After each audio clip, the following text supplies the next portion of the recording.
Saya membawa kabar dan salam daripada studio utama kita, Hope Channel Asia Tenggara, yang berpusat di Thailand, di kampus Asia Pacific International University. Dan sudah pastinya kita sangat bergembira karena sekali lagi kita dapat bergabung pada malam ini untuk meneruskan pembelajaran dan pendalaman kita tentang firman Tuhan, untuk sama-sama menemukan Yesus Kristus, sama-sama menemukan kebenarannya, sama-sama menyerahkan hidup kita sepenuh kepadanya, dan menerima dengan hati yang begitu rendah, dengan hati yang begitu terbuka akan firman Tuhan dan kebenarannya yang akan kita temukan bersama-sama pada malam ini dan seterusnya, untuk menghidupkan firman Tuhan di dalam kehidupan rohani kita. Dan kita bersuka cita, tetapi pada masa yang sama turut bersedih, karena malam ini merupakan malam yang terakhir kita akan bergabung untuk sesi pada kali ini.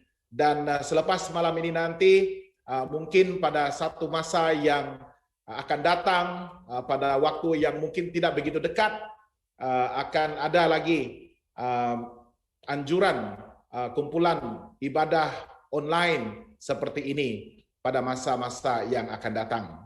Tetapi saya sangat percaya bahwa semua umat Tuhan telah pun diberkati, semua umat Tuhan telah pun dibangkitkan, dibangunkan, dan menerima panggilan dan cabaran untuk melakukan reformasi, melakukan perubahan dan anjakan di dalam kehidupan, beralih, lebih maju, lebih dynamic, lebih bersemangat, dan lebih giat untuk mengerjakan pekerjaan dan tugas serta amanah yang Tuhan telah percayakan kepada kita.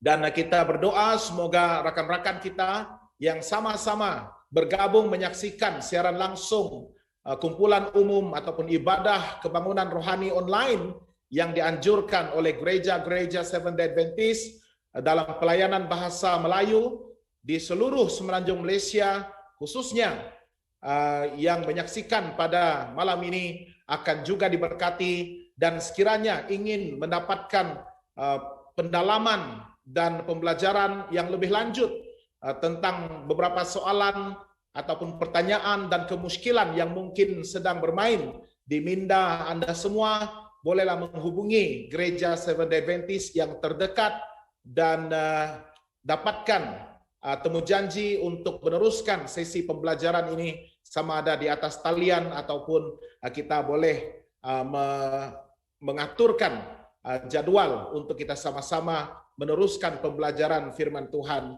secara bersemuka. Apa yang penting adalah pada masa-masa kesukaran sebegini, biarlah kita terus menumpu dan fokus kepada persiapan diri kita untuk menghadap kesukaran yang mungkin akan lebih dahsyat, lebih hebat skalanya, tetapi berbekalkan dengan semangat, berbekalkan dengan keyakinan dan keberanian, serta keterujaan, karena kita tahu bahwa Yesus Kristus sedang mendampingi kita, dan Dia juga sedang mempersiapkan bagi kedatangannya yang kedua kali. Dan itu adalah pengharapan berbahagia yang dipegang oleh semua orang Kristen, dan itu juga yang menjadi pemangkin kepada semangat kita untuk meneruskan perjuangan dan mengharungi kembara kehidupan rohani kita untuk lebih bersiap bagi kedatangan Yesus, dan seterusnya mengerjakan panggilannya untuk melayani dan memperkembangkan Injil itu sehingga lebih ramai lagi jiwa yang akan dimenangkan bagi kerajaan surga. Pada malam ini, sebelum saya memulakan firman Tuhan, saya ingin mempromosikan satu program yang akan dikeudarakan oleh Hope Channel Asia Tenggara, dan program ini diberi nama Wacana Firman. Wacana Firman ini merupakan satu program khusus untuk membicarakan, mendiskusikan secara akademik dan ilmiah beberapa persoalan yang mungkin agak besar, agak kontroversial, dan mungkin juga persoalan-persoalan yang hangat, isu-isu semasa yang berkaitan dengan firman Tuhan melalui pemberitaan dan tafsiran gereja Seventh-day Adventist. Dan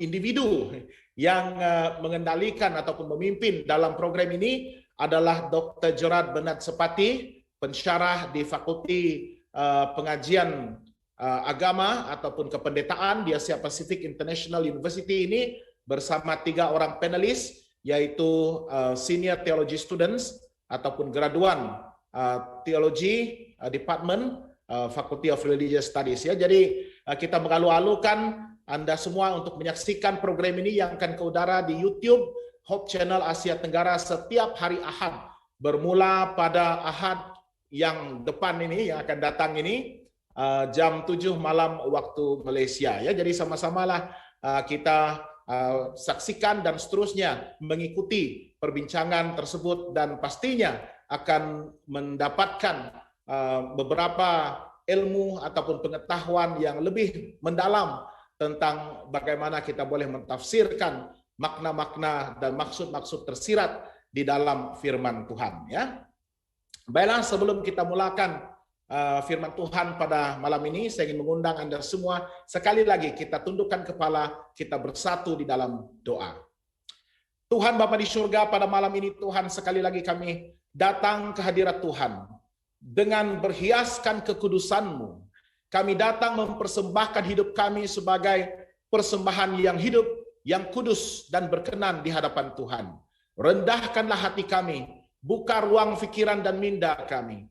Biarlah Roh Kudus Tuhan akan diurapi ke atas setiap kami, memasuki hati kami, menguasai dan mengendalikan minda kami, agar apa yang kami pelajari pada malam ini akan membawa kami lebih dekat kepada Kristus, untuk lebih menemukan kebenaran Tuhan dan memahami rencana dan kehendak Tuhan yang kudus dan pastinya terbaik untuk kehidupan kami, dan memampukan kami untuk lebih yakin dan berani di dalam kehidupan Kristen kami, terlebih untuk menghadapi kesukaran pada masa ini dan pada masa yang akan datang, sementara kami hidup di zaman akhir ini dan mempersiapkan bagi kedatangan Yesus Kristus yang kedua kali. Malam ini Tuhan, kami ingin serahkan hidup kami ke dalam tangan Tuhan. Kami serahkan ibadah dan kebaktian online kami ini di dalam tangan Tuhan. Kiranya Yesus ditinggikan dan hamba-Mu akan direndahkan dan bersembunyi di balik salib Yesus pada malam ini. Terima kasih Tuhan, kami serahkan doa ini hanya dalam nama Yesus Kristus Tuhan dan Juru Selamat bagi semua kami. Amin. Baiklah, pada malam ini topik yang kita akan pelajari bersama-sama adalah berkaitan dengan gaya hidup kehidupan umat sisa ataupun the lifestyle of the remnant church. Bagaimanakah kita yang terpanggil sebagai umat yang sisa ini, sebagai pemimpin-pemimpin gerakan untuk mempersiapkan bagi kedatangan Yesus di zaman akhir ini, untuk mempersiapkan jalan dan laluan bagi kedatangan Sang Raja kita. Bagaimanakah kita harus menghidupkan iman dan kebenaran yang telah pun kita temui dan pelihara dan pertahankan selama ini. Saya percaya begitu banyak tentangannya, begitu banyak cabarannya, tetapi apa yang pasti adalah bagi orang Kristen, orang umat sisa, ahli keluarga gereja Seventh-day Adventist, kita percaya melalui kuasa Roh Kudus dan kekuatan yang kita miliki melalui nama Yesus Kristus, maka apapun halangan dan cabarannya, kita akan dapat mengatasinya dan seterusnya sentiasa meninggikan Yesus Kristus di dalam kehidupan kita. Pada malam ini kita akan mempelajari apakah ciri-ciri bagi gereja Allah yang benar, gereja yang terpelihara sejak zaman berzaman. Setiap kali ada pergolakan dan krisis yang terjadi yang berskala besar di dunia ini, Tuhan tetap memelihara umatnya yang kudus, umatnya yang telah dipilihnya, yang telah pun ditetapkan olehnya untuk menjadi berkat, untuk menjadi terang dan cahaya, untuk menyinari kegelapan yang ada pada zaman mereka, dan mempersiapkan agar orang-orang lain yang kontemporari, yang bersama-sama dengan mereka pada masa itu juga akan menerima berkat dan dapat menemukan untuk menyembah Allah yang hidup, Allah Abraham, Ishak, dan Yakub, dan seterusnya untuk mempercayai dan turut serta di dalam pergerakan zaman akhir itu. Pada malam ini saya ingin membawa kita untuk memulakan ayat-ayat di dalam buku Efesus pasal yang keempat. Tulisan Rasul Paulus kepada jemaat di Efesus pasal yang keempat, kita bermula daripada ayat yang ketiga. Dan berusahalah memelihara kesatuan roh oleh ikatan damai sejahtera. Ayat yang keempat, satu tubuh dan satu roh, sebagaimana kamu telah dipanggil oleh satu pengharapan yang terkandung di dalam panggilanmu. Ayat yang kelima yang selalu dan sering kita dengar, satu Tuhan, satu iman, dan satu baptisan. Ayat yang keenam, satu Allah dan Bapa dari semua, Allah yang di atas semua dan oleh semua dan di dalam semua. Ya saudara-saudaraku, Tuhan telah mempersiapkan gerejanya yang memiliki satu kebenaran yang sama, satu kepercayaan, satu ajaran dan doktrin yang mereka pelihara bersama-sama untuk percaya kepada satu Tuhan, untuk percaya kepada satu iman, memiliki iman akan Yesus Kristus, dan percaya kepada satu baptisan, yaitu baptisan melalui selaman di dalam air, yang menandakan dan melambangkan bagaimana seorang manusia yang berdosa itu boleh disucikan, dikuduskan, dimenangkan sekiranya dia mengakui dosa-dosanya dan rela untuk dikuburkan bersama-sama dengan Yesus, untuk masuk dan dicelupkan, diselamkan ke dalam air baptisan itu, dan seterusnya bangkit untuk satu kehidupan yang baru. Dan saya percaya ini merupakan satu prinsip, satu standar yang kita harus pegang dan pelihara, pertahankan di dalam gereja kita, untuk terus percaya pada satu Tuhan, untuk terus beriman kepada Yesus Kristus, hidup sesuai dengan pribadi, dan terus untuk menghidupkan rencana dan kehendak Yesus di dalam kehidupan kita, dan memiliki satu fahaman, satu tafsiran, satu kebenaran tentang baptisan yang diselamkan.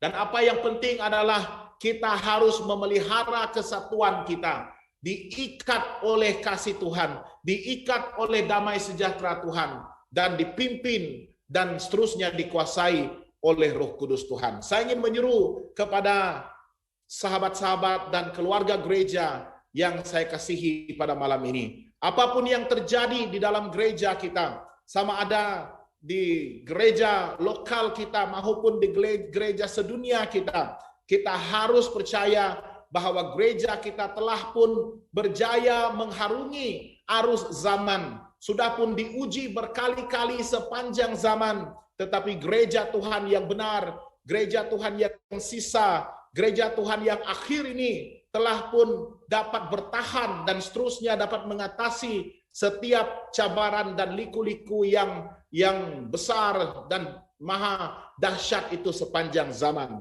Dan kalau ada pun sesuatu pergeseran dan perselisihan di dalam gereja, sama ada di gereja lokal ataupun gereja sedunia, kita percayalah Tuhan akan memelihara gerejanya, dan Tuhan akan memastikan gerejanya akan kekal bertahan dan menjadi agensi yang akan berjaya untuk mempersiapkan jalan bagi Tuhan, dan seterusnya memanggil umat-umat Tuhan yang lain yang masih belum lagi bergabung dengan pergerakan besar, pergerakan akhir pada zaman akhir ini, untuk keluar daripada Babylon dan seterusnya bergabung dengan gereja Tuhan yang telah dipilih dan telah pun dikhususkan untuk tugas yang besar dan kudus ini.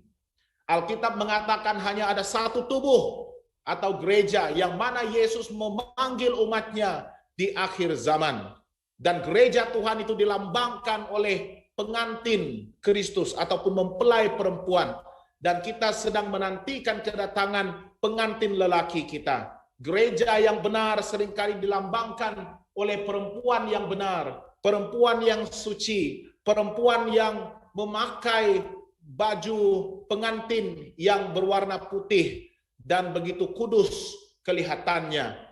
Kita adalah umat Tuhan yang sisa dan merupakan kumpulan jemaat Tuhan, umat Tuhan yang terakhir yang akan memimpin kepada kedatangan Yesus yang kedua kali. Siapakah umat yang sisa? Dan siapakah yang membentuknya sebagai umat-umat yang dipanggil sisa? Ada beberapa pemahaman ataupun ciri-ciri penting yang harus kita percaya dan hidupkan terlebih menjelang zaman akhir ini untuk memastikan panggilan kita itu sebagai umat yang sisa tetap terpelihara. Umat yang setia kepada Tuhan dan berdaya tahan di zaman akhir. Sebagai umat yang sisa, kita telah pun menyaksikan bagaimana Tuhan telah menuntun gereja kita sepanjang masa, sepanjang zaman, sehingga gereja kita dapat bertahan terhadap segala ujian, dan begitu juga gereja Tuhan tetap bertahan dengan apapun bentuk penyiksaan, apapun bentuk diskriminasi, tekanan-tekanan yang mungkin dihadapkan kepada gereja, tetapi umat Tuhan yang benar akan tetap berdiri teguh di atas firman Tuhan dan kebenarannya. Orang yang setia sehingga akhir hayat mereka, orang yang setia sehingga kedatangan Kristus yang kedua kali, dan mempunyai daya tahan terhadap apapun bentuk tekanan dan juga ujian yang datang dan dihadapkan kepada gereja. Mereka akan menyatakan kekuatan mereka dan seterusnya kesetiaan yang tidak berbelah bagi sehinggalah kedatangan Kristus yang kedua kali. Umat Tuhan yang sisa juga dikenal pasti sebagai mereka yang menuruti ke-10 hukum Allah, hukum moral yang membentuk pribadi, membentuk sikap dan takwa serta kesalehan seseorang itu untuk menghidupkan pribadi Kristus di dalam kehidupannya dan memelihara perhubungannya, persekutuannya yang kudus dengan Bapa di surga, dan seterusnya memelihara persekutuan dan perhubungan yang baik dengan sesama manusia. Itu sebabnya kita percaya hukum Allah ini kekal sehinggalah ke hari ini. Hukum Allah tidak pernah ditiadakan. Hukum Allah, hukum moral ini tidak pernah pun dipakukan di atas kayu salib. Hukum ini tetap relevan, hukum ini tetap sesuai, dan hukum ini tetap berkuasa dan besar pengaruhnya untuk memimpin dan juga meningkatkan pertumbuhan kita sehingga mencapai satu standar kehidupan yang dimuliakan oleh Tuhan. Kita menuruti hukum Allah dan memelihara hukum Allah, termasuklah hukum hari ketujuh, hukum yang keempat untuk memelihara hari ketujuh sebagai satu-satunya Sabat kudus yang perlu diingati dan dijadikan sebagai hari ibadah, hari penyembahan, hari istirahat, dan hari yang Tuhan berkati dengan cara yang begitu istimewa. Umat Tuhan pada zaman akhir ini, umat yang sisa, the remnant church, memiliki perkabaran Injil yang begitu unik untuk zaman akhir ini. Kita memberitakan Injil yang relevan, kita memberitakan Injil yang sesuai dengan konteks semasa. Kita mengkabarkan nubuatan-nubuatan yang telah pun digenapi dan dapat disaksikan dengan mata kita sendiri pada akhir zaman ini. Dan kebenaran kita adalah sentiasa dikemaskinikan. We are heralding and preaching the present truth. Satu kebenaran yang begitu relevan dan sangat diperlukan pada akhir zaman ini untuk boleh memahami kenapa segala sesuatu itu terjadi.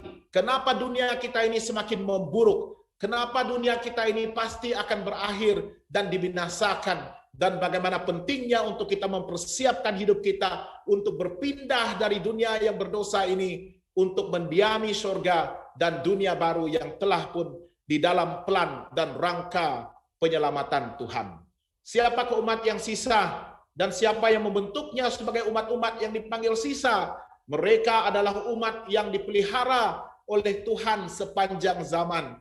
Nanti kita akan pelajari bagaimana dalam setiap zaman itu Tuhan memelihara Tuhan preserve, Tuhan menjaga dan melindungi umatnya yang ditetapkan, yang dia telah pilih untuk meneruskan legasi warisan iman yang dipegang, yang diwariskan sejak turun-temurun itu. Memelihara kesetiaan mereka dengan tidak berbelah bagi, dengan sepenuhnya bersungguh-sungguh untuk menyembah Tuhan walaupun sehingga mereka bersiap sedia untuk mati bagi Tuhan. Kalau kita belajari dalam buku Wahyu pasal yang ke-12, di sana kita boleh temukan apakah ciri-ciri gereja Tuhan yang sisa dan bagaimana gereja Tuhan yang sisa itu dilambangkan sebagai seorang perempuan yang suci, dan perempuan itu sedang mengandungkan seorang anak laki-laki. Anak itu telah dilahirkan walaupun si naga itu ingin membaham, ingin membunuh anak itu, tetapi anak itu telah pun diselamatkan. Dan pada masa ini naga itu, mengikut tafsiran dalam Wahyu 12 ayat 17, maka marahlah naga itu kepada perempuan itu, lalu pergi memerangi keturunannya yang lain, yang menuruti hukum-hukum Allah dan memiliki kesaksian Yesus.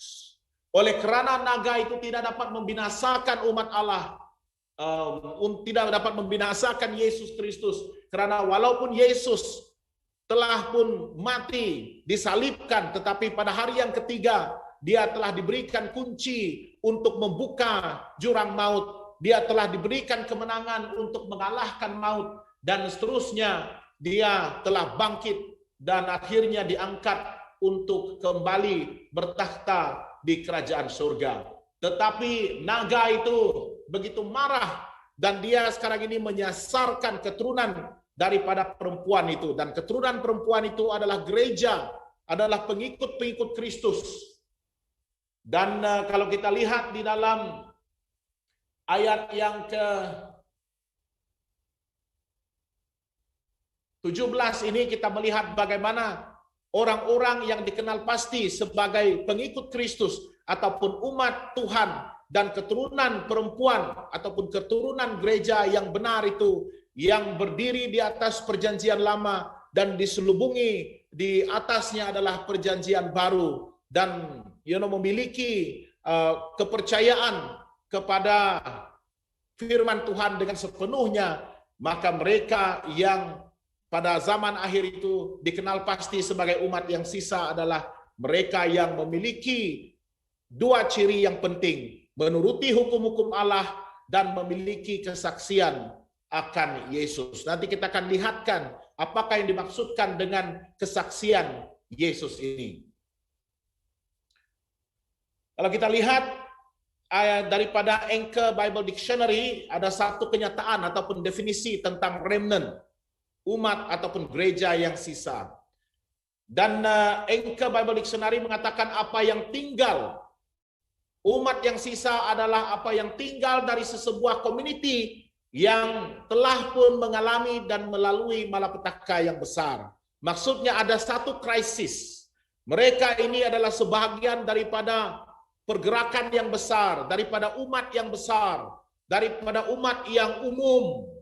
Tetapi karena berlakunya sesuatu krisis itu, dan kebanyakan majority daripada community ataupun masyarakat, kelompok manusia pada masa itu memilih untuk meninggalkan dan melepaskan iman yang sejati, kebenaran yang harus dipertahankan dan dipelihara itu, semata-mata karena mereka berputus asa, mereka kecewa dan seterusnya, melepaskan iman mereka. Mereka beralih sokongan mereka, pegangan mereka, anutan mereka kepada apa yang benar. Tetapi di antara yang umum itu, yang majority itu, ada kumpulan minority yang tetap percaya bahwa kebenaran itu harus dikekalkan, harus dipertahankan dan dipelihara dan seterusnya diwariskan kepada keturunan-keturunan yang seterusnya. Ini adalah pemahaman Alkitab tentang maksud remnant ataupun umat yang sisa. Maksudnya mereka ini adalah kumpulan minority yang pada asalnya bergabung dengan kumpulan umum itu, tetapi majority daripada kumpulan yang umum itu meninggalkan iman dan kepercayaan mereka, sehingga kumpulan yang minoriti yang sisa itu harus meneruskan warisan iman dan kepercayaan mereka dan membawanya kepada keturunan-keturunan seterusnya. Tetapi apa yang pasti adalah sudah pastinya mereka yang minoriti ini akan menerima banyak tekanan, akan dihadapkan dengan pelbagai jenis ugutan, ancaman, dan seterusnya mungkin akan melalui penyiksaan dan juga penderitaan.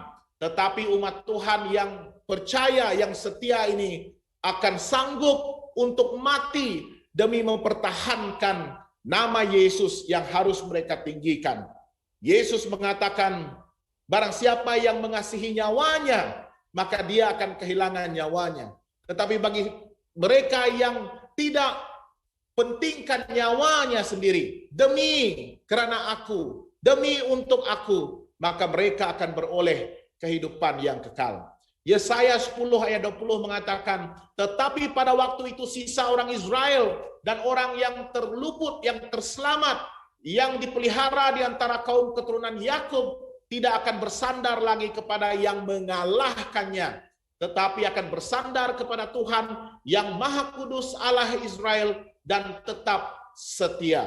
Tuhan tetap akan memelihara umatnya yang akan setia untuk mempertahankan iman mereka. Walaupun orang-orang yang lain secara halayak, secara umum, secara majority itu akan meninggalkan agama, meninggalkan iman dan kepercayaan mereka. Mereka tidak akan lagi bersandar kepada manusia, kepada para pemimpin-pemimpin, tetapi mereka akan bersandar sepenuhnya kepada Tuhan Allah yang kudus, Allah Israel, dan mereka akan tetap setia sehingga akhir hayat mereka.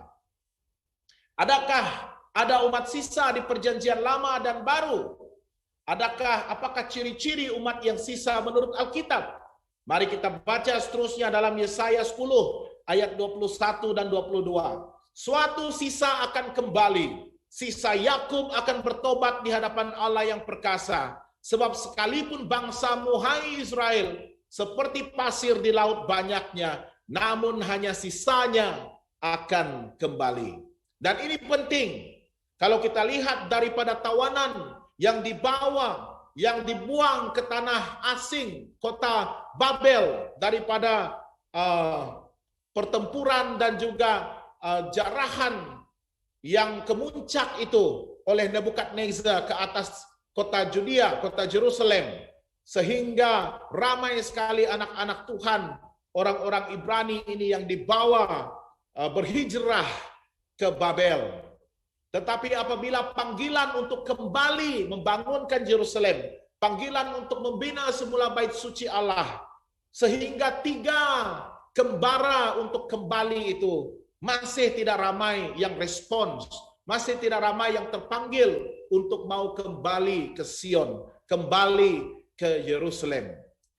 Walaupun ada ramai di antara mereka yang sebenarnya mengeluh di Babylon, teringatkan akan keindahan, kemakmuran yang mereka nikmati di Yerusalem. Bagaimana Tuhan memimpin umatnya, bagaimana Tuhan berdaulat dan berkuasa ke atas umatnya. Tetapi ramai yang sekarang setelah 70 tahun tinggal di Babylon, mereka sudah cukup dibudayakan oleh Babel sehingga mereka rasa berat hati untuk meninggalkan Babylon dan kembali ke Yerusalem. Walaupun ada peluang, ada jalan yang dibukakan oleh Raja Persia kepada mereka. Kita masih ingat satu lagu yang dinyanyikan oleh mereka sewaktu mereka berada di Babel. Mereka nyanyikan lagu seperti ini. By the rivers of Babylon, where we sat down, and there we wait, when we remembered Zion. Waktu kami berada di sungai Babylon, di sana kami teringat Zion, sehingga kami menangis. There we wept as we remembered Zion. Ya, mereka menangis, mereka rindukan Jerusalem itu. Mereka rindukan kota kudus Tuhan.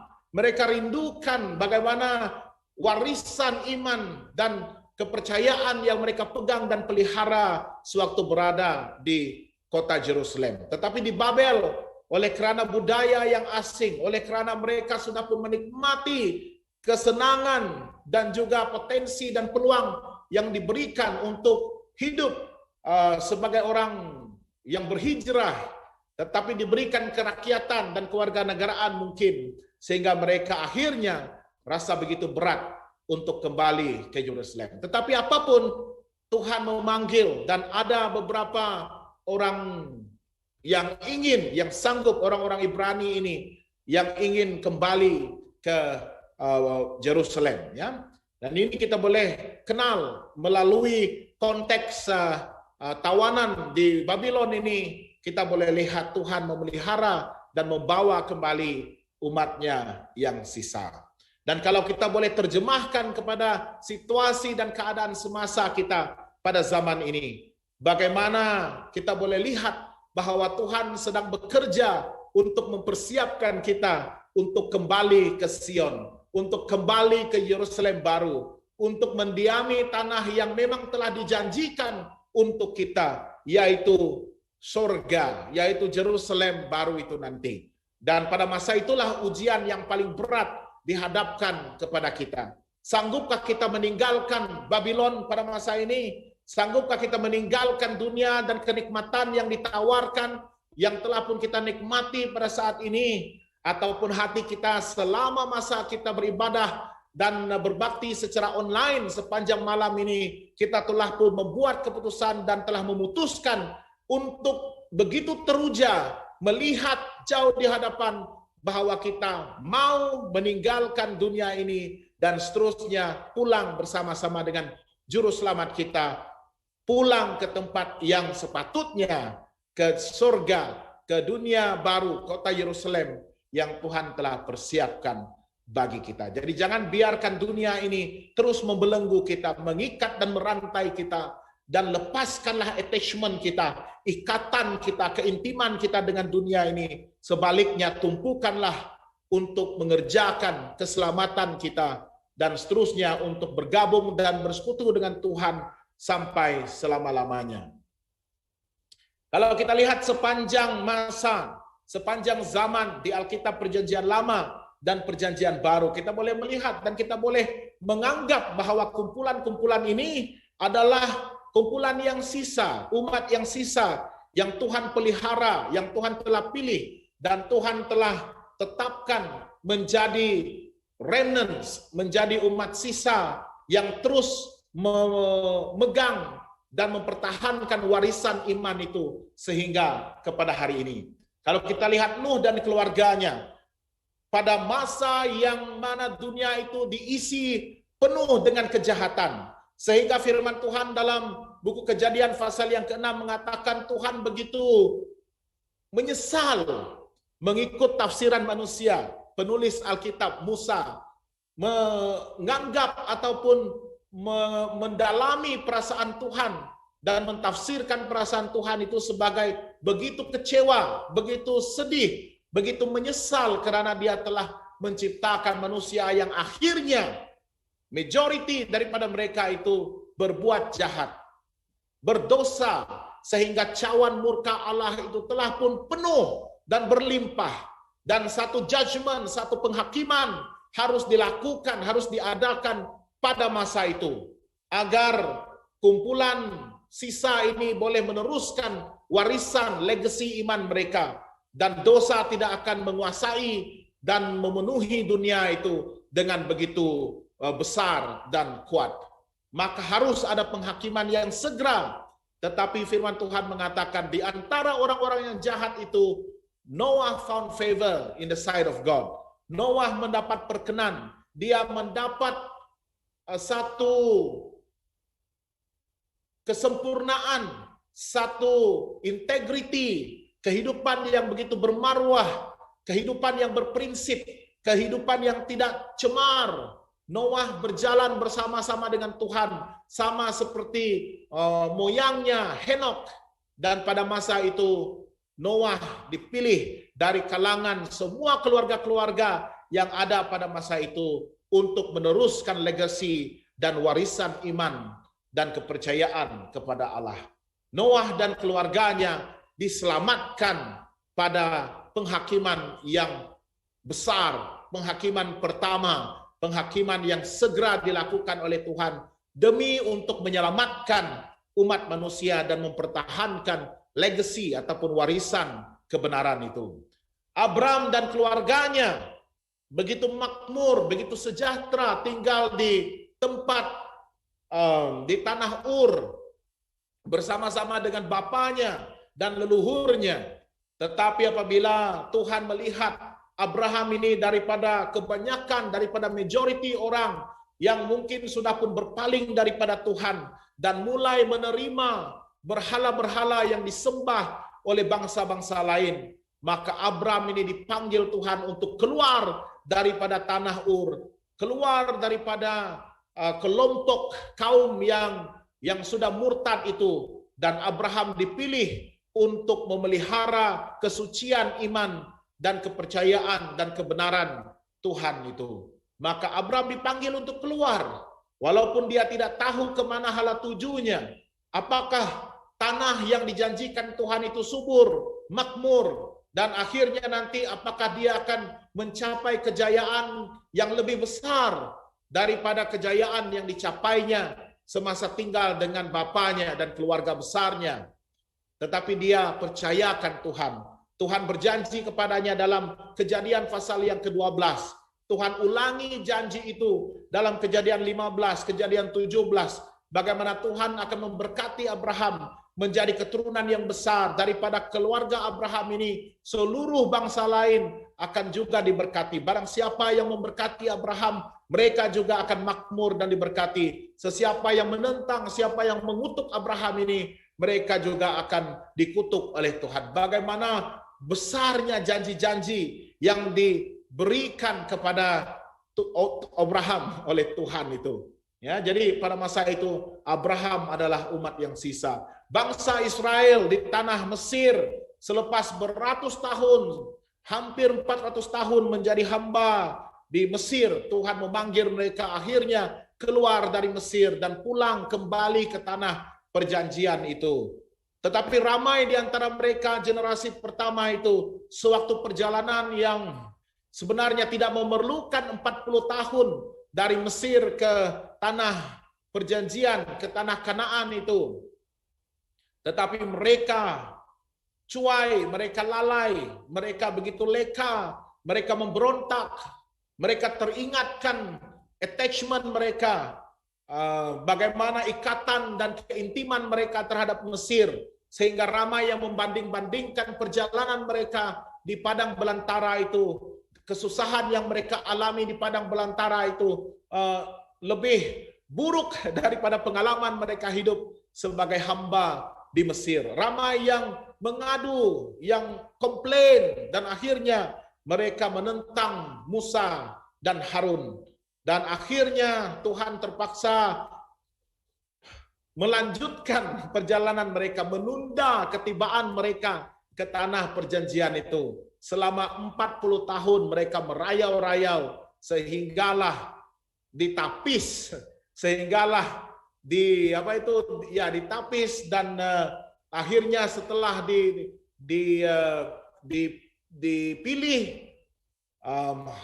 ke semua mereka, sebenarnya generasi pertama itu tidak dapat menjejakkan kaki ke Kanaan, termasuk Musa sendiri, ya, kecuali Yosua dan Caleb dan juga generasi-generasi yang baru. Ya, tetapi yang lain itu malangnya tidak dapat menjejakkan kaki ke tanah Kanaan. Ya, inilah umat yang sisa. Gereja awal, kalau kita lihat umat Kristen yang pertama, bagaimana mereka tersisih, ditekan, didiskriminasi oleh orang-orang Yahudi yang masih berpegang kepada pimpinan ahli-ahli agama, pimpinan orang-orang Farisi dan ahli Taurat pada masa itu, sehingga mereka menindas orang-orang yang percaya dan mengikut Kristus. Dan begitu juga iblis menggunakan orang-orang Roma untuk menganiaya dan seterusnya membunuh orang-orang Kristen. Karena pergerakan Kristen yang berdasarkan spiritual, berdasarkan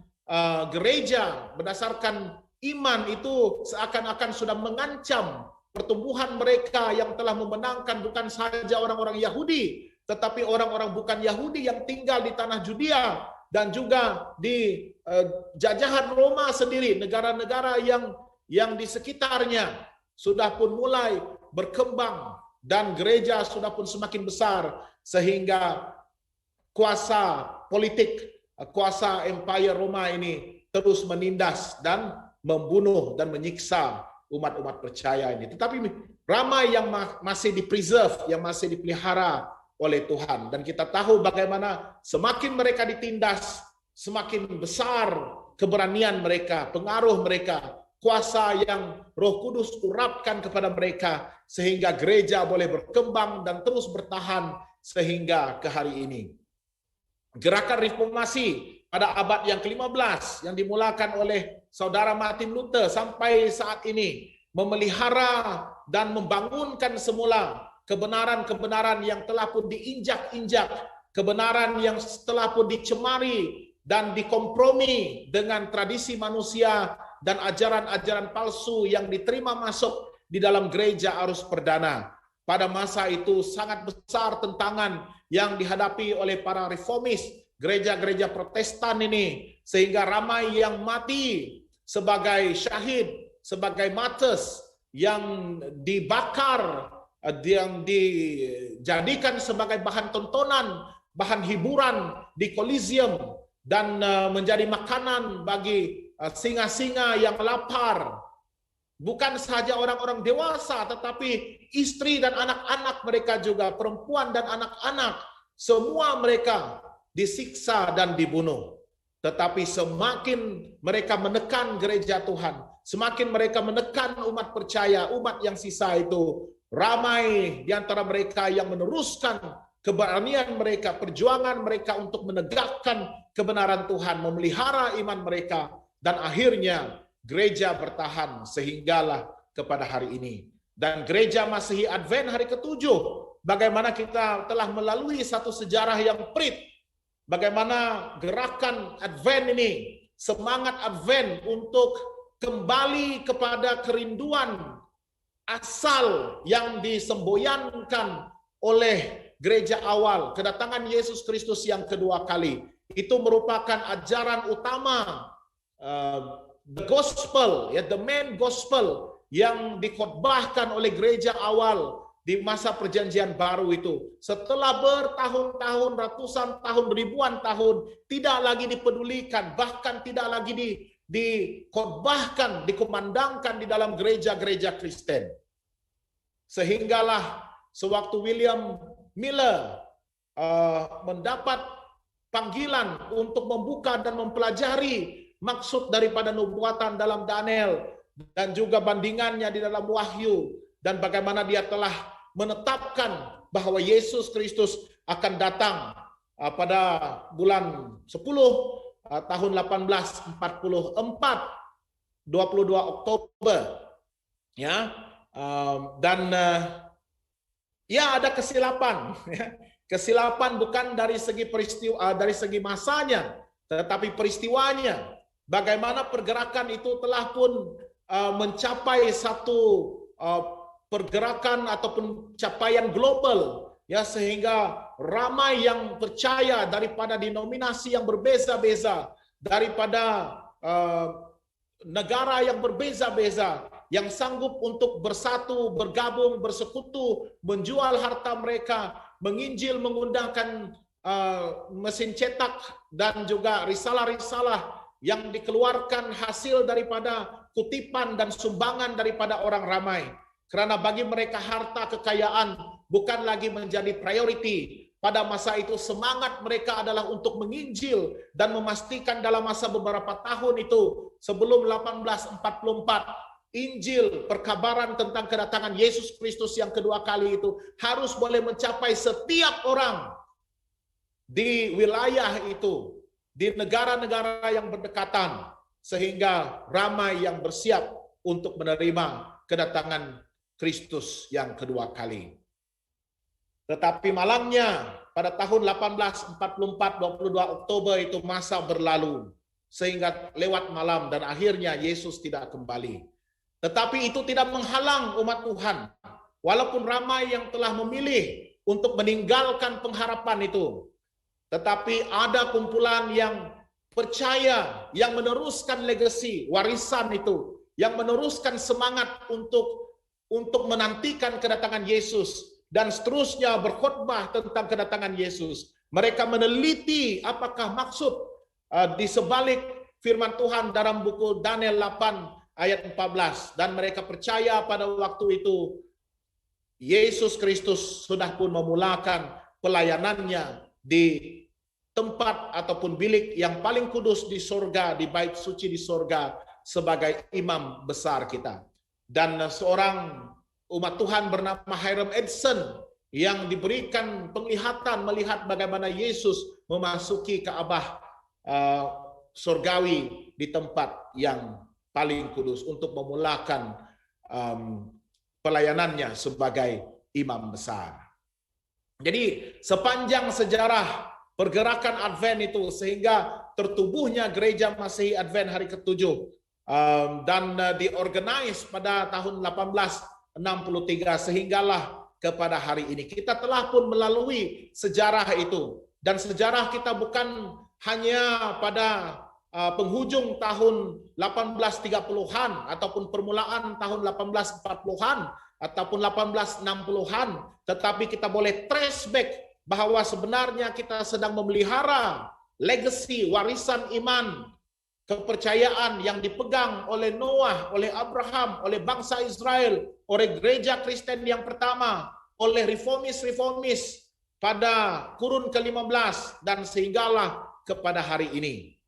Ramai yang telah meninggalkan iman dan kepercayaan itu, tetapi Tuhan telah memilih gereja kita sebagai gereja pemimpin, sebagai satu gerakan akhir yang akan mempersatukan umat Tuhan pada satu gerakan di zaman akhir ini untuk mempersiapkan jalan bagi kedatangan Yesus yang kedua kali. Percayalah, gereja Seventh-day Adventist bukan hanya bermula pada tahun 1863, tetapi telah pun dimulakan bahkan setiap doktrin dan ajaran-ajaran Alkitab yang kita ajarkan, yang kita percaya dan kita jadikan sebagai doktrin gereja ini, kalau kita boleh trace back, lihat kembali, sebenarnya adalah ajaran-ajaran dan perintah-perintah yang asli yang Tuhan telah berikan kepada Adam dan Hawa sewaktu penciptaan dan sewaktu kediaman mereka di Taman Eden. Hari Sabat misalnya bukannya bermula pada masa ini ataupun pada masa-masa Alkitab, tetapi perintah untuk memelihara Sabat itu sebenarnya bermula dari Allah, bermula dari waktu penciptaan, dan memang dalam rencana Tuhan untuk melengkapkan minggu penciptaan itu dengan satu hari istimewa, hari peringatan, hari istirahat, hari kudus, dan hari berkat, hari Sabat. Dan Adam dan Hawa memelihara Sabat sebagai umat manusia pertama yang bersekutu dengan Tuhan, yang bergaul dengan Tuhan muka dengan muka, dan menikmati ibadah dan istirahat Sabat bersama-sama dengan pencipta mereka. Dan kita pada hari ini tidak pernah mengajarkan ajaran-ajaran yang baru. Kita hanya mengulang, kita hanya mengangkat, kita hanya meninggikan apa yang telah dipijak, apa yang telah dicemarkan. Kebenaran-kebenaran Tuhan itu telah pun kita junjung, telah pun kita daulatkan pada kedudukannya, supaya setiap orang Kristen yang lain boleh melihat dan mengetahui dan memahami bagaimana kebenaran-kebenaran ini kekal sehingga hari ini, kekal terpelihara dan kekal dikhotbahkan, dikumandangkan oleh gereja Tuhan yang akhir, gereja sisa, gereja Seventh-day Adventist. Pengertian sisa bukanlah yang terakhir atau sakibaki. Jangan kita tersalah tafsir terjemahan the remnants ini sebagai gereja yang last-last, yang ujung-ujung itu, ya, yang sakibaki, yang tidak diperlukan, tidak berguna, ya. Oleh karena tidak ada yang lain, maka inilah ya sakibaki itu, sisa-sisanya. Tidak. Pengertian yang sisa adalah daripada kumpulan yang original, kumpulan yang asli. Bayangkanlah kalau kita yang selalu untuk membeli kain-kain yang dijual secara gulung, tetapi karena kita tidak mampu membelikan gulungan kain itu, biasanya kita akan menawar untuk mendapatkan harga semiter ataupun satu ela, berapa meter yang kita perlukan. Ada yang membeli 1 meter, ada yang membeli 2 meter, ada yang membeli beberapa meter, 10 meter, 20 meter. Tetapi gulungan kain itu sebenarnya sangat panjang. Mungkin 100 meter itu digulungkan pada satu gulungan. Tetapi setelah dibeli, akhirnya yang hujung gulungan itu cuma setinggal mungkin 30 cm ataupun setengah meter, 50 cm. Dan tidak ada orang yang sanggup membeli hujung-hujung kain itu. Jadi toke kain itu mungkin buangkan saja ataupun simpan di tepi. Dan banyak gulung-gulung kain itu yang seperti itu. Ya, kalau kamu pergi ke kedai kain, tanya, ada gulungan-gulungan kain yang balance kain. Mungkin ada yang mau membuat selimut redak 1000 kah? Apa nama itu selimut? Selimut ya, ada nama dia itu, ya patches itu. Ya, apa nama dia? Ada, sudah lupa sudah. Kalau ada yang tahu boleh tulis di chat kita di Facebook Live ini ya. Selimut itu, bukan redak 1000. Redak 1000 itu lagu Masterpiece. Yang berbangsa Iban tahu apa lagu redak 1000 itu ya. Tetapi itulah keratan yang dijual ya, hujung-hujung kain itu. Tetapi kalau kita perhatikan, adakah yang hujung itu yang terakhir? Sebenarnya bukan. Yang hujung kain itulah sebenarnya merupakan lilitan yang pertama-tama sekali dililitkan pada gulungan kain itu. Maksudnya yang telah dibeli oleh orang ramai itu sebenarnya adalah yang hujung-hujung. Dan gulungan-gulungan balance yang sisa, yang remnants itu adalah yang pertama, adalah yang asli, adalah bahagian pertama yang dililitkan pada gulungan itu dan digulung sehinggalah mencapai panjang 100 meter.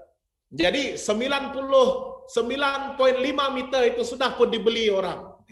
Dan kita katakan, gereja Seventh-day Adventist ini adalah gereja yang hujung-hujung, gereja yang sisa-sisa, yang saki-baki, yang tidak yang tidak ramai orang ikut, yang tidak ramai orang anuti, karena mereka itu tidak signifikan. Tetapi sebagai orang Advent, kita percaya maksud remnant ataupun sisa itu adalah kumpulan kain pada lilitan awal yang asli, yang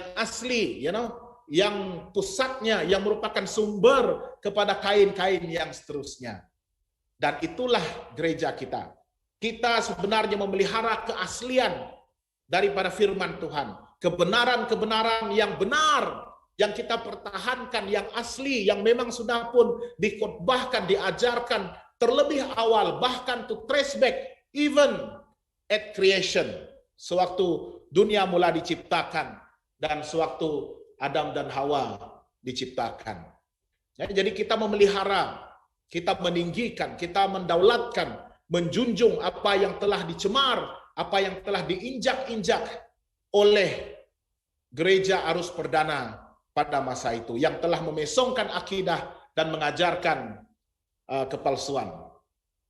Terima kasih. Ada respons dari Facebook Live kita. Saudari ataupun saudara Heroni Castello dan istri saya, Puan Faranata. Selimut tampung 1000, ya. Tampung 1000, bukan redak 1000. Ya, tampung 1000. Ya, jadi terima kasih sudah memberi pencerahan kepada kita pada malam ini. Ya, jadi jangan anggap kita adalah yang sisa, yang terakhir, tetapi kita adalah sebenarnya yang awal, yang asli, yang memulakan. Ya, jikalau kamu mengasihi aku, kamu akan menuruti segala perintahku. Dan ini adalah ciri dan standar bagi umat yang sisa. Kita mengasihi Tuhan dan kita harus menuruti segala perintah Tuhan. Bukan hanya perjanjian baru, tetapi kita berpegang untuk menjunjung dan meninggikan perjanjian lama juga. Tanpa perjanjian lama tidak ada perjanjian baru. Ya, kalau kita ada pokok, kita tidak tebang pokok itu dan hanya mengambil dahan-dahannya ataupun daun-daunnya, ya. Tetapi kita tinggalkan dia punya batang itu. Tidak, ya, pokok itu adalah satu pokok, daripada akarnya, daripada batangnya, kepada dahan, kepada daun, dan kepada buahnya. Pokok itu tidak akan berbuah kalau tidak memiliki akar yang subur, akar yang dalam, yang kukuh, sehingga dapat menghasilkan nutrients dan menyebabkan dahan-dahan itu subur dan berbuah. Begitulah gereja kita. Kita harus menjunjung dan meninggikan juga perjanjian lama. Berbahagialah mereka yang membasuh jubahnya. Mereka akan memperoleh hak atas pohon-pohon kehidupan dan masuk melalui pintu-pintu gerbang di dalam kota itu. Apa yang perlu dilakukan oleh gereja yang sisa, inilah masanya untuk kita membasuh jubah mereka. Dan ayat ini merupakan antara ayat-ayat penghabisan di dalam buku yang terakhir di dalam Alkitab. Dalam buku Wahyu pasal yang ke-22.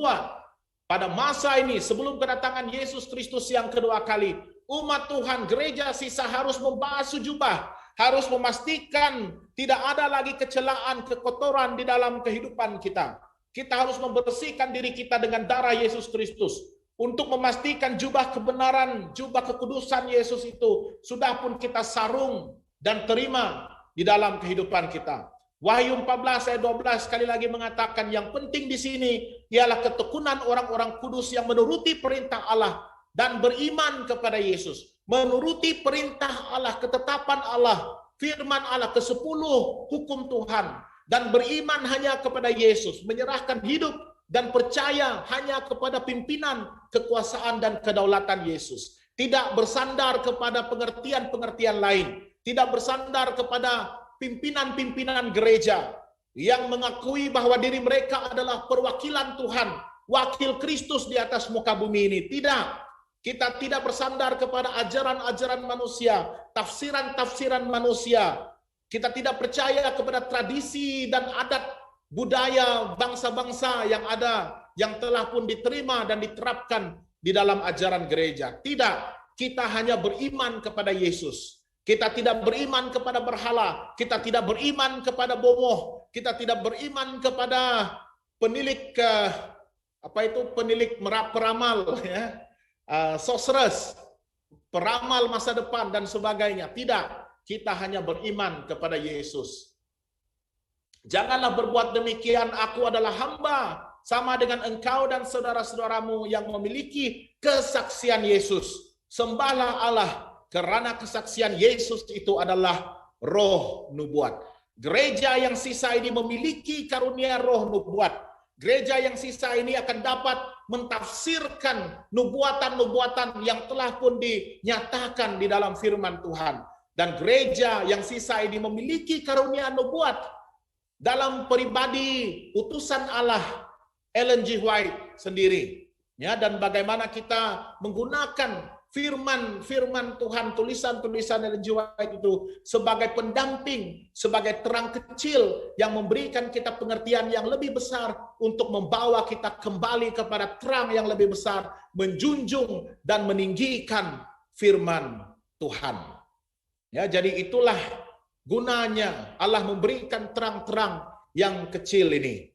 Dan Joel 2 ayat 8 mengatakan kepada kita, pada masa zaman akhir ini orang-orang tua akan mendapat mimpi, ya.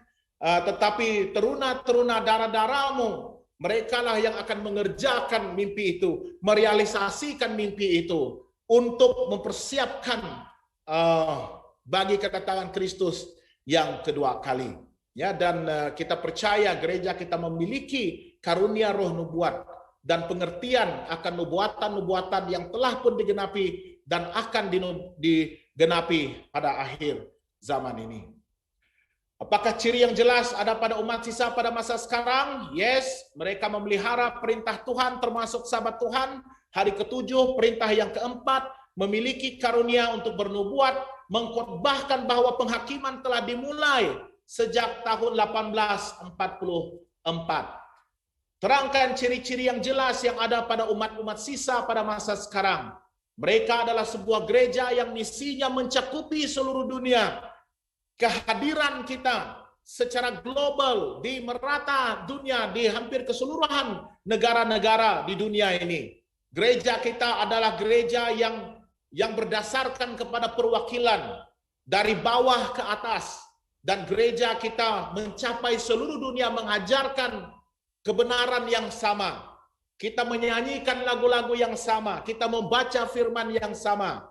Kita memiliki struktur dan atur organisasi yang sama. Memiliki dasar-dasar dan polisi yang sama di seluruh dunia.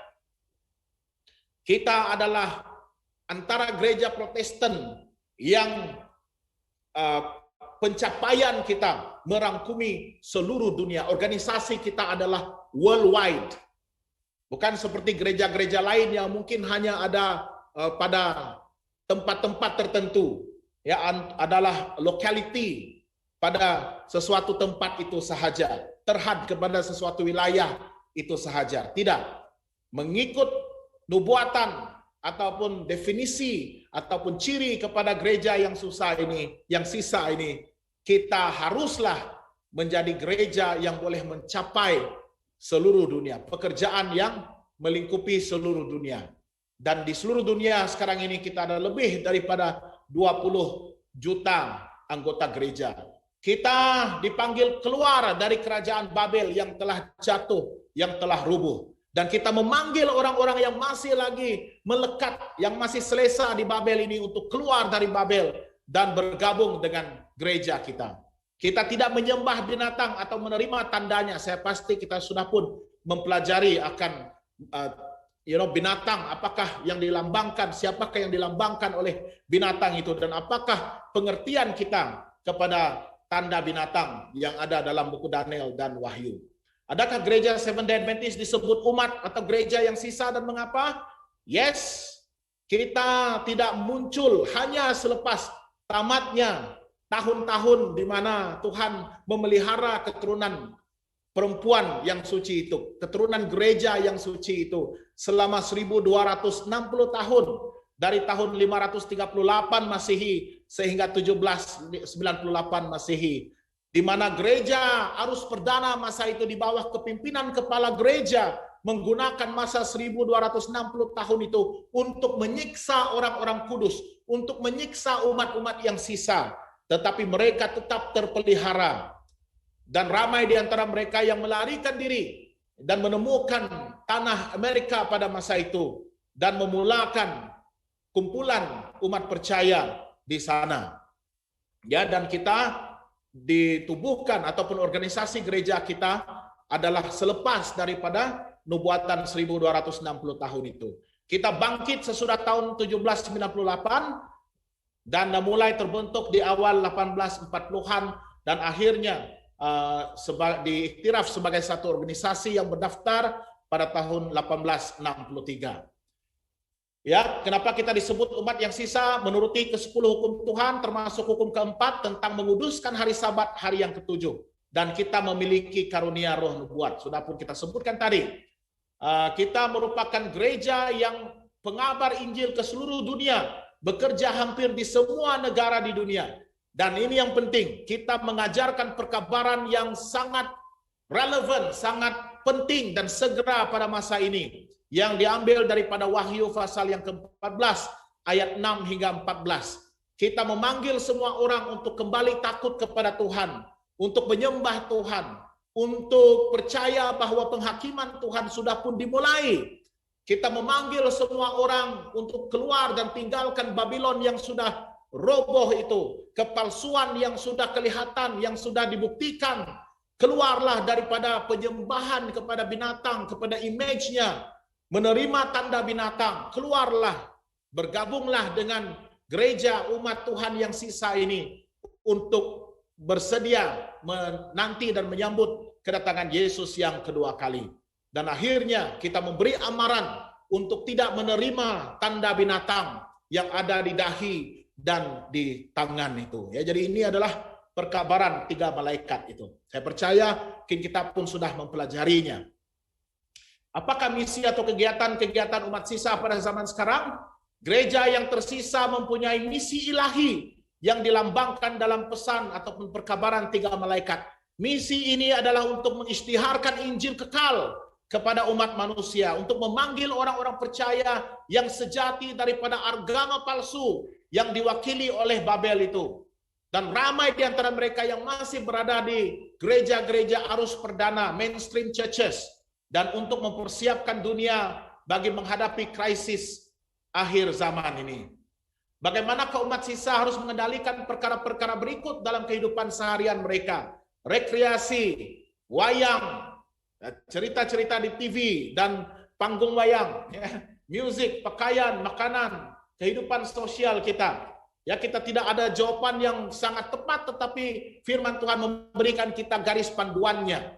Filipi 4 ayat 8 mengatakan, jadi akhirnya saudara-saudara, semua yang benar, semua yang mulia, semua yang adil, semua yang suci, semua yang manis, semua yang sedap didengar, semua yang disebut kebajikan dan patut dipuji, fikirkanlah semuanya itu. Jadi ini adalah dasarnya. Inilah adalah asas kepada setiap respons dan tindak balas dan penglibatan kita dalam perkara-perkara yang kita sebutkan tadi.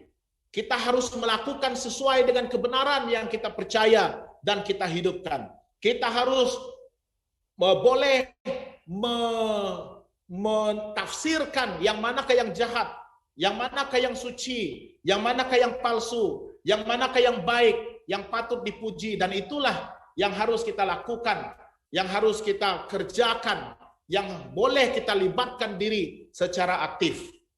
Matius 6:22 dan 23 mengatakan, mata adalah pelita tubuh. Jika matamu baik, teranglah seluruh tubuhmu. Jika matamu jahat, gelaplah seluruh tubuhmu. Jadi jika terang yang ada padamu gelap, betapa gelapnya kegelapan itu. Jaga mata kita. Sebelum pun kita memilih dan membuat keputusan untuk melihat apapun juga, ya, termasuklah cerita-cerita di layar perak dan kaca TV, pastikan bahwa mata kita akan menerima terang, menerima cahaya yang baik, yang akan menghilangkan kegelapan di dalam pikiran dan minda kita. Jangan benarkan mata kita untuk terus melihat kepada perkara-perkara yang gelap, sehingga dia hanya boleh menggelapkan masa depan kita. Jadi ini asasnya, ini garis panduannya. Apapun yang kita lihat, apapun yang kita tonton, apapun yang kita nikmati, riadah yang kita ikuti, pastikan segala yang dilihat oleh mata itu adalah terang. Dan jika itu adalah terang, maka kehidupan kita akan diterangi, ya, dengan baik. Music. Garis panduannya 1 Korintius 14 ayat 15. Aku akan menyanyi dan memuji dengan rohku, tetapi aku akan menyanyi dan memuji juga dengan akal budi, dengan pikiran, dengan kuasa intelek, kuasa untuk mengerti apa yang kunyanyikan. Pastikan lagu-lagu yang kita nyanyikan, penyembahan-penyembahan kita itu bukan hanya driven by emotions, yang membangkitkan emosi dan perasaan kita sahaja untuk rasa lebih selesa, rasa lebih terhibur, rasa lebih khusyuk, ya, menyanyi. Tetapi kita harus paham, kita harus tahu, kita harus menyanyi dalam sedar bahwa setiap lagu yang kita nyanyikan adalah tujuannya adalah untuk memuji Tuhan, meninggi dan mengangkat Tuhan, bukan untuk meninggi-ninggikan diri ataupun showcase, ya, mempertontonkan kehebatan diri. Ya, jadi ini garis panduannya, bukan hanya kepada seni kata lagu, tetapi rentak lagu, musik yang dibawakan dan sebagainya yang berkaitan dengan pujian dan penyembahan itu. Pastikan dianya tidak hanya driven by emotion, ya, didorong, dipandu oleh emosi, tetapi yang penting juga kita sedar, menyanyi dalam sedar, ya, kita sedar. Tetapi yang seperti yang saya katakan pada malam tadi, harus balance. Jangan hanya menyanyi dalam sedar, tetapi tidak beremosi, ya. Contohnya, aku suka turut Tuhan, sekarang ku datang, lebih kurang seperti itu, ya. lagu itu membawa kita untuk mengikuti Tuhan, untuk datang kepada Tuhan. Ya, tetapi kita nyanyikan dengan penuh perasaan. Ya, ku datang, sambil menyanyi dengan emosi, tetapi berbicara, berkhotbah kepada pikiran kita. Ya, dan gereja Seventh-day Adventist harus boleh menyanyi dengan penuh perasaan dan penuh pengertian. Ya, jangan kita menyanyi di dalam gereja sama seperti kita menyanyikan lagu-lagu yang sedih, seperti kita menyanyikan di tempat kuburan. Ya, ada masanya kita bersedih menyanyikan lagu-lagu yang sedih, tetapi pada masa yang sama menghibur, terutama sekali ketika pengkebumian. Ya, tetapi semangat untuk menyanyi dengan sukacita dan beremosi itu harus juga dialami, dirasai di dalam gereja, menyanyi dengan emosi dan juga pengertian. Ya, demikian juga hendaknya perempuan. Nah, ini cara berpakaian.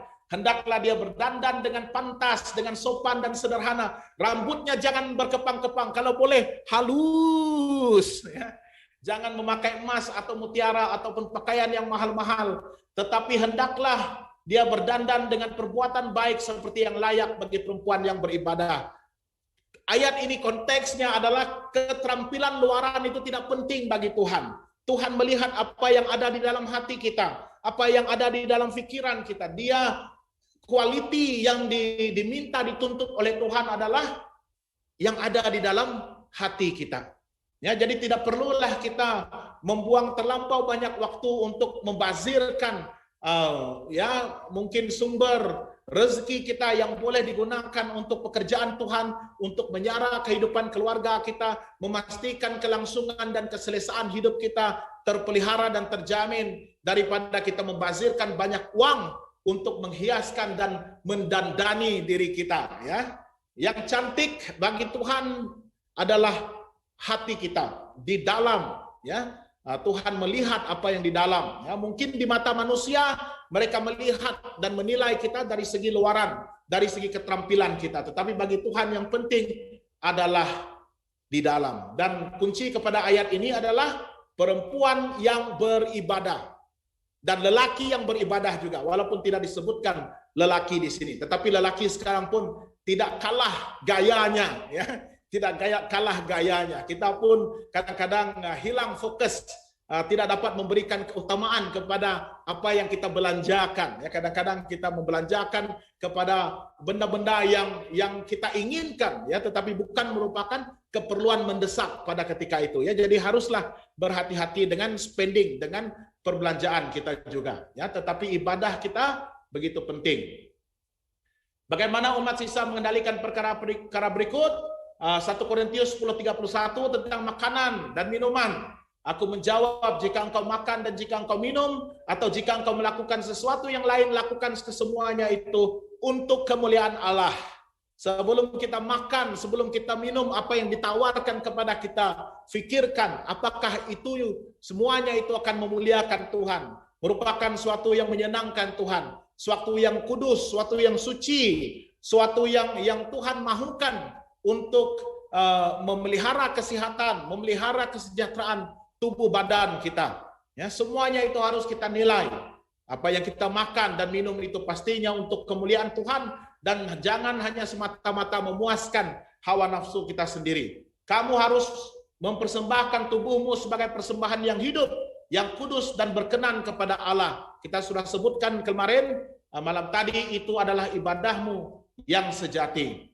Janganlah kamu menjadi serupa dengan dunia ini, tetapi berubahlah oleh pembaruan budimu, sehingga kamu dapat membedakan manakah kehendak Allah, apa yang baik, yang berkenan kepada Allah, dan yang sempurna. Kita memerlukan pimpinan roh untuk membolehkan kita memilih yang manakah kebenaran, yang manakah kepalsuan, yang manakah berkenan kepada Allah, dan yang manakah yang tidak berkenan kepada Allah, yang mana yang membawa berkat kepada kehidupan kita, dan yang manakah akan membawa kutuk kepada kehidupan kita. Kutuk itu datang bukan daripada Allah, tetapi daripada pilihan kita sendiri.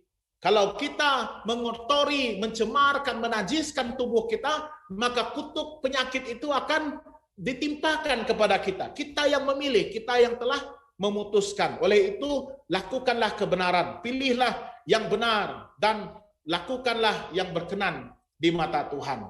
Jika engkau baik-baik mendengarkan suara Tuhan Allahmu, melakukan dengan setia segala perintahnya yang kusampaikan kepadamu pada hari ini, maka Tuhan Allahmu akan mengangkat engkau ke atas segala bangsa di bumi ini. Ini adalah janji Tuhan. Kita harus mendengar suara Tuhan, melakukan perintahnya, maka kita akan dipelihara sebagai umat yang sisa sehingga akhirnya. Dan slide yang kedua, penghabisan, kesimpulannya, akhirnya. Nah, mungkin sekarang ini kita boleh bersiap untuk menyebutkan amin bersama-sama. Ya. Ulangan 28 ayat 2, segala berkat ini akan datang kepadamu dan menjadi bahagianmu jika engkau mendengarkan suara Tuhan Allahmu. Berkali-kali penekanan yang diberikan adalah untuk mendengar, untuk melakukan kehendak Tuhan, mempersembahkan tubuh kita sebagai korban yang hidup, yang kudus, berkenan di mata Tuhan. Lakukan segala sesuatu itu untuk kemuliaan Tuhan dan bukan untuk kepentingan diri sendiri dan bukan untuk memenuhi tuntutan hawa nafsu kita sendiri. Segala yang kita lakukan haruslah terlebih dahulu dipertimbangkan dengan sebaik mungkin, dibawa di dalam doa, dan pastikan mendapat perkenan dan restu daripada Tuhan.